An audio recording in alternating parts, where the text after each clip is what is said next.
Sunday's first video for you is first news story is from Eritrea. An Eritrean opposition group based abroad is going to hold a congress, a party congress in coming days. Messages are being shared. A cultural event will also be held. The group is not allowed to operate, to work in Eritrea.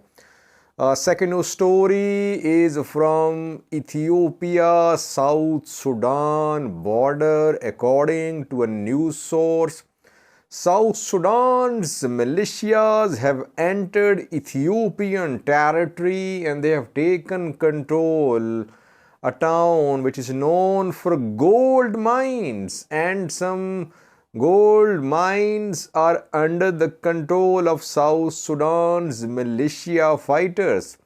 A third news story is about Ethiopian PM Abiy, who is releasing messages these days. On Friday, he released a message urging Muslims to pray, and today on Sunday, he released another message. Fourthly, Tracy and Jacobson is American shock affairs, American top diplomat in Addis Ababa.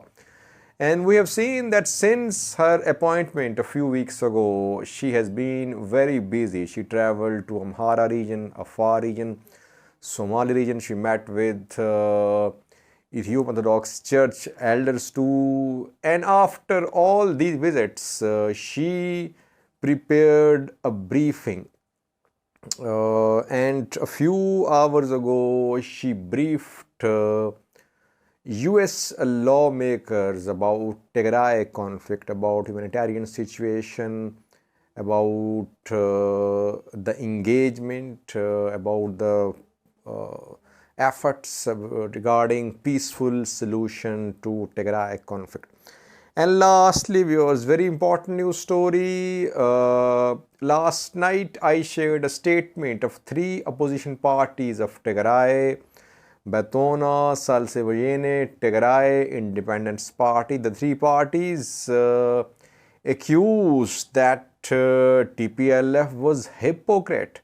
The three parties were being kept out of engagements between Tigray Population Front and Ethiopian government. Now, Getachew has responded to the allegations leveled by the three opposition parties, and in return, he has leveled some allegations against these three parties too. Very serious allegations both are raising against each other. What did Getachew say? He shared a clip as well. Firstly, first news story is from Eritrea. Viewers, Eritrea under the tight rule of Isaias Afwerki since 1991 has no opposition party, no opposition groups. Opposition groups, parties are mainly based abroad. One of such groups is EANC, Eritrean Afar National Congress. EANC is based in Canada, and EANC is due to hold party congress in coming days. A few days ago, this group EANC broke the news about defections in Eritrean Defense Force. The group claimed that 500 Afar soldiers, part of Eritrean Defense Force, had defected, and they moved towards Afar Eritrea border, Ethiopia-Eritrea border, and some of them entered Afar region. Then an operation was launched by Eritrean Defense Force, and some of them were arrested. And according to Africa Intelligence, 18 of these defected soldiers who are from Afar ethnic group, they are in the Afar region of Ethiopia. They managed to cross into Afar, and now they are at a refugee camp, Asait refugee camp in Afar region. And this report has not been denied by Ethiopian government so far. So this group, EANC, has been working for the protection of the rights of Afar people. Afars live in Eritrea, in Ethiopia, in Djibouti as well. The group says that its struggle is for an Afar state in Eritrea.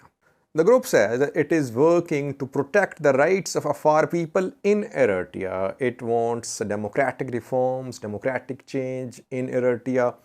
It wants Afar language to be promoted and natural resources in Afar majority areas to be under the control of Afar forces. So it's not preaching a separate Afar country, which I said in a previous video. It's a correction. The group says that its struggle is not for a separate country, but its struggle is for an Afar state in Eritrea, with Afar people having their rights protected in Eritrea. Now, this EANC group is going to hold a General Assembly, a virtual General Assembly on the 2nd of July. General Assembly will be held on the 2nd of July. On the 3rd of July, a cultural event will be held in Ottawa, Canada. The group is based in Canada, where it regularly holds such gatherings. So on the 2nd of July, the group will hold its General Assembly in Ottawa, Canada.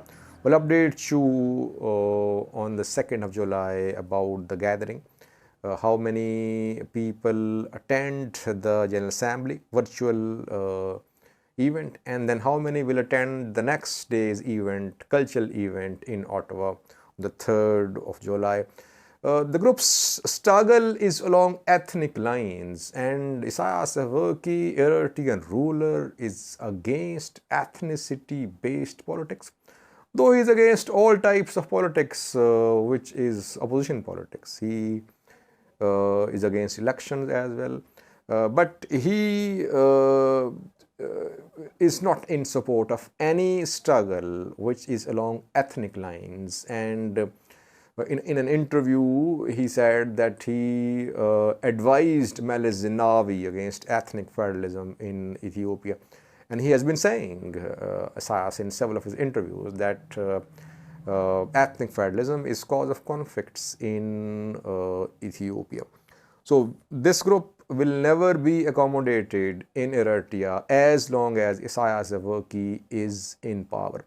The group is working for democratic reforms in Eritrea. We know that in 2001, I think, some journalists, politicians, they demanded democratic reforms in Eritrea. What happened?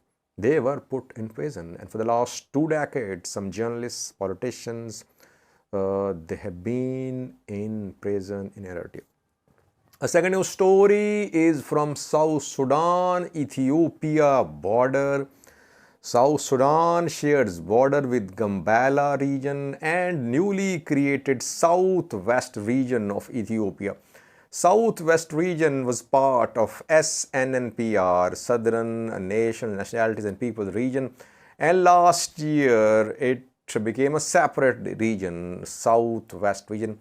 It shares border with South Sudan.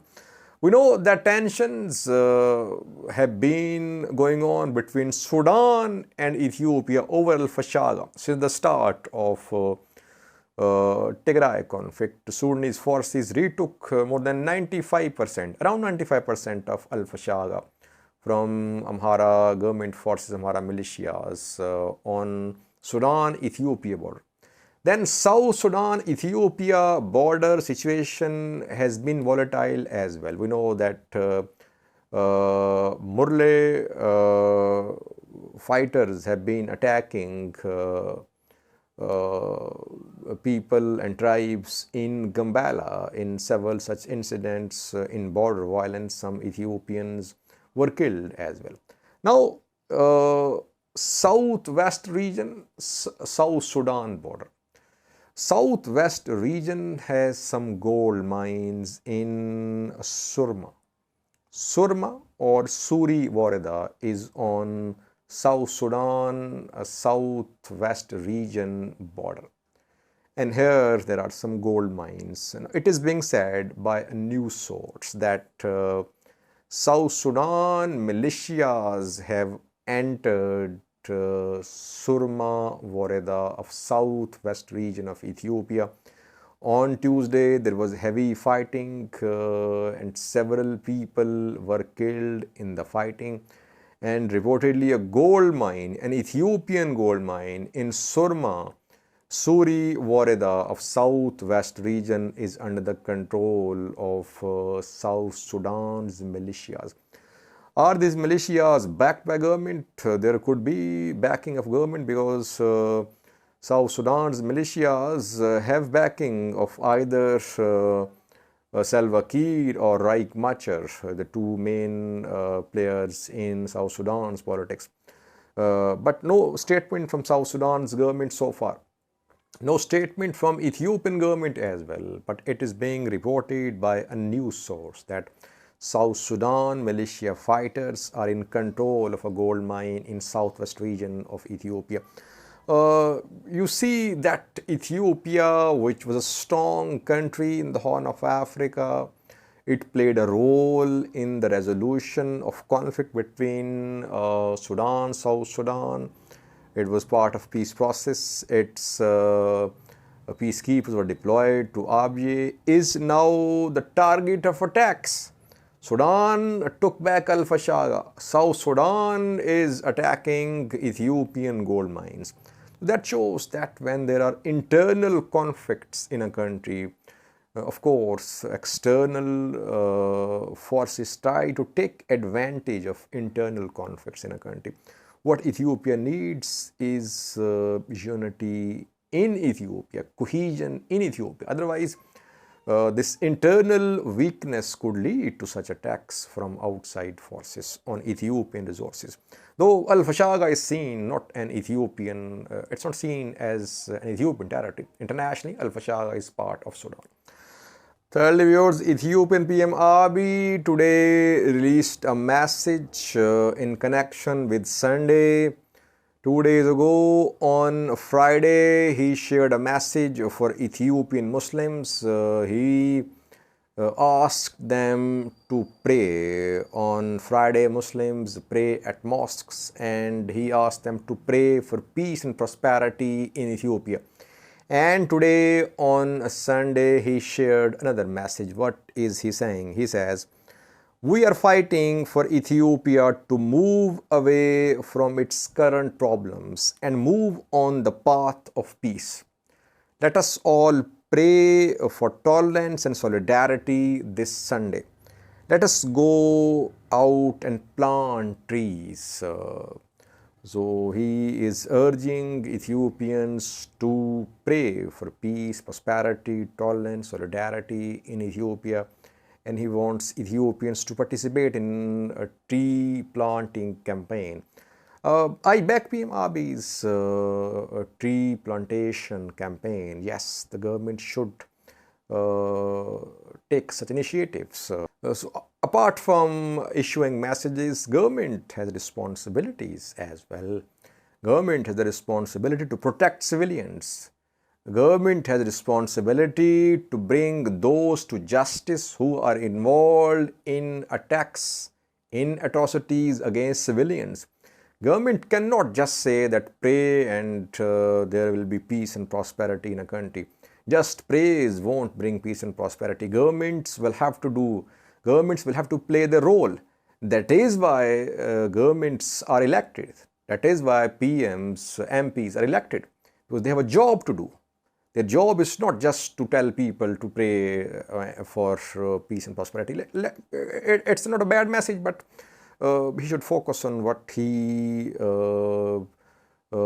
is supposed to do, what he must do as a PM. He should tell what he has done to put an end to conflicts in Ethiopia.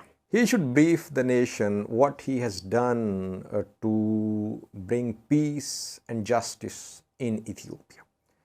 Has he done anything to control ethnic violence? religious violence in Ethiopia. If you show only development work, it means that priorities are somewhere else.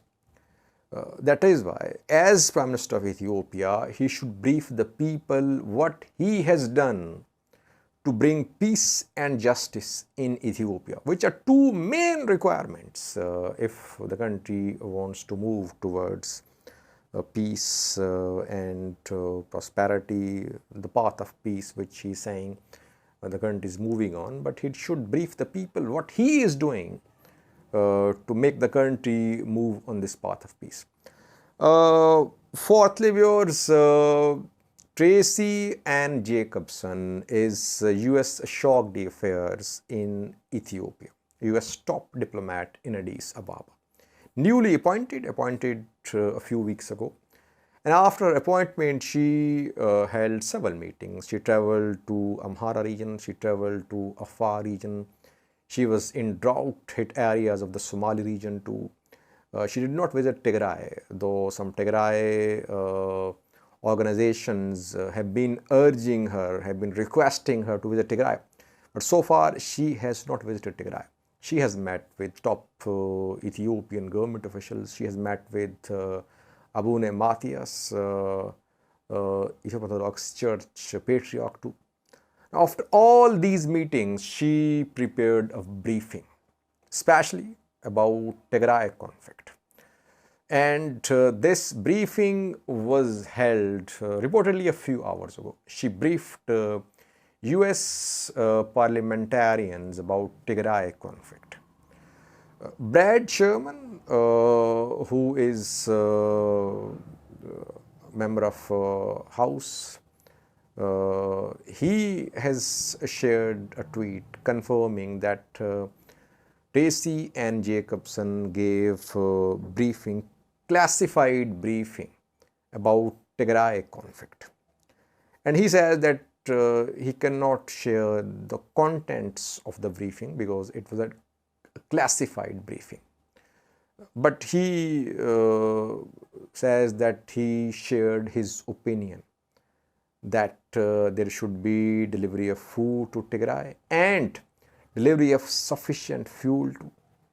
Secondly, Tigrayan refugees in Sudan must not be overlooked. More than 60,000 are there. And thirdly, Tigrayans in detention in Ethiopia should be released as well.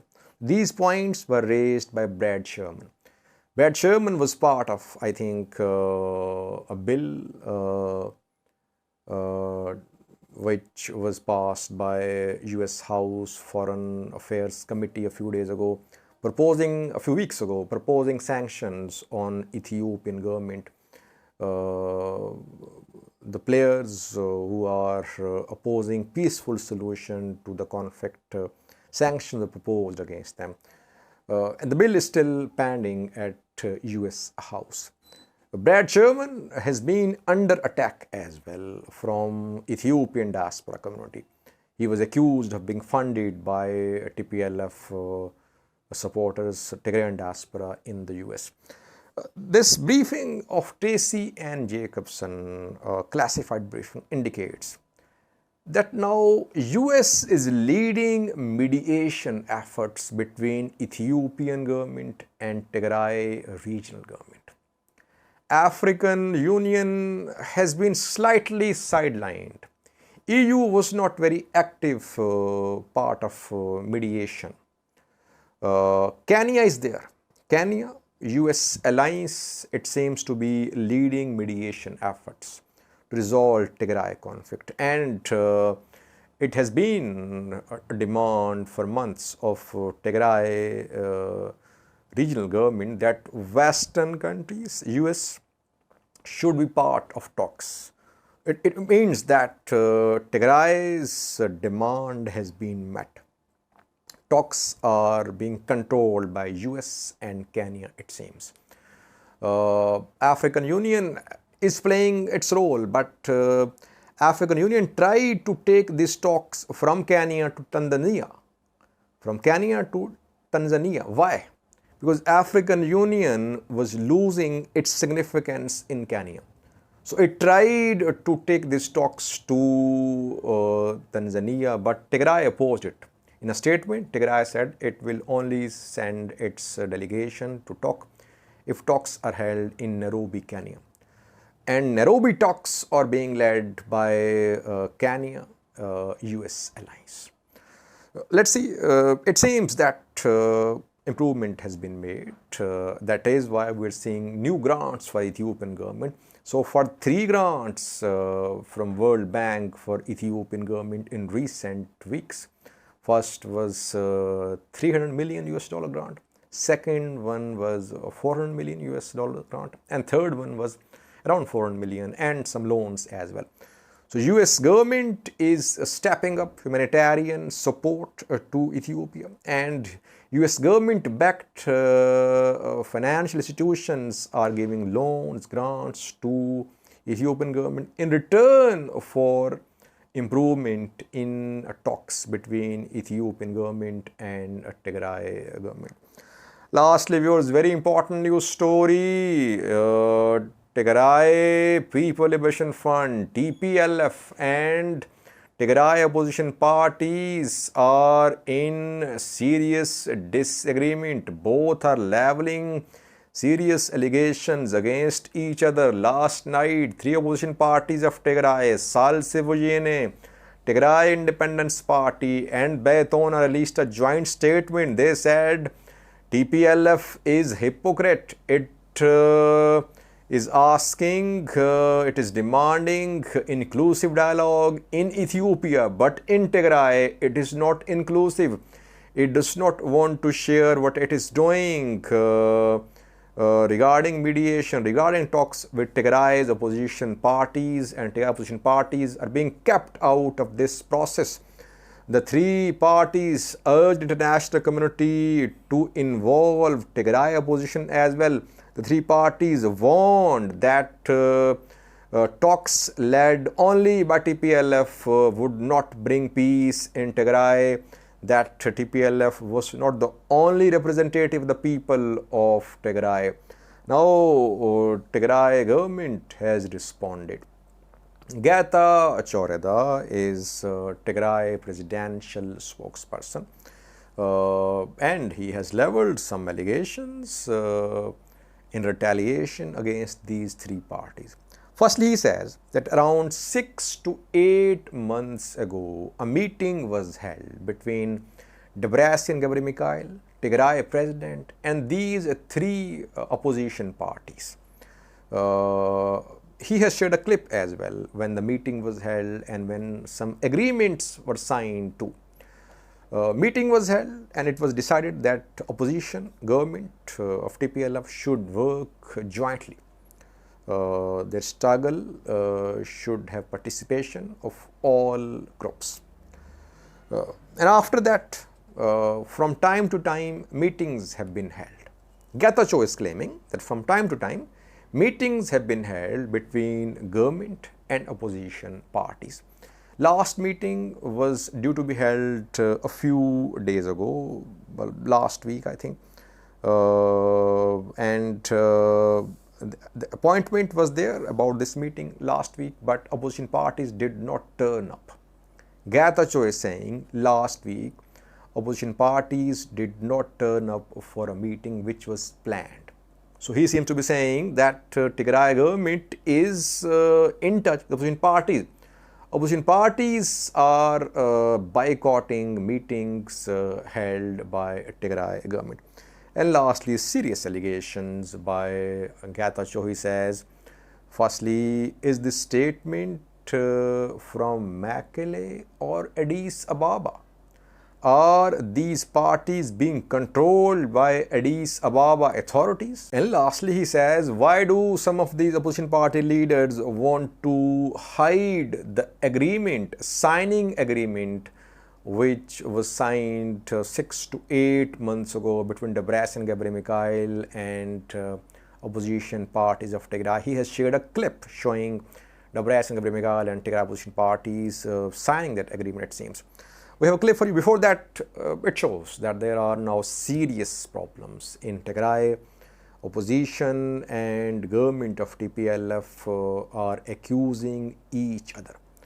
Getacheau's accusations are very serious that opposition parties are backed by Addis Ababa authorities. It means that TPLF or Tigray government could take action against these parties. The parties have been complaining that they are under pressure. They are not allowed to conduct political activities freely. Their meetings are stormed by security officials in Mekelle, Tigray's capital. So situation is far from being peaceful in Tigray when it comes to relations between Tigray's government and opposition parties. This is a critical time for the people of Tigray.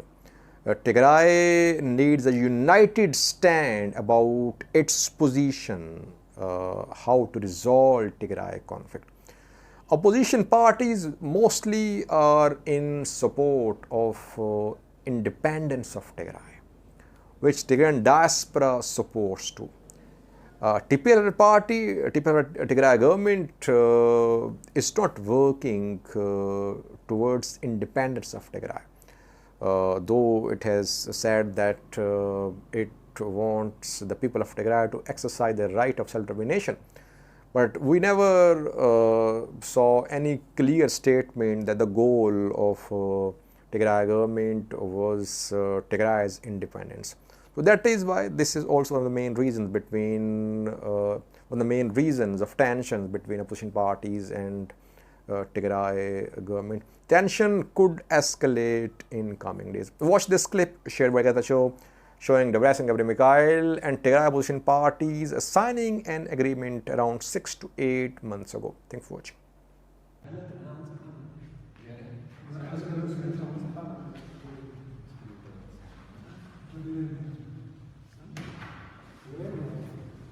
Sıkıntı.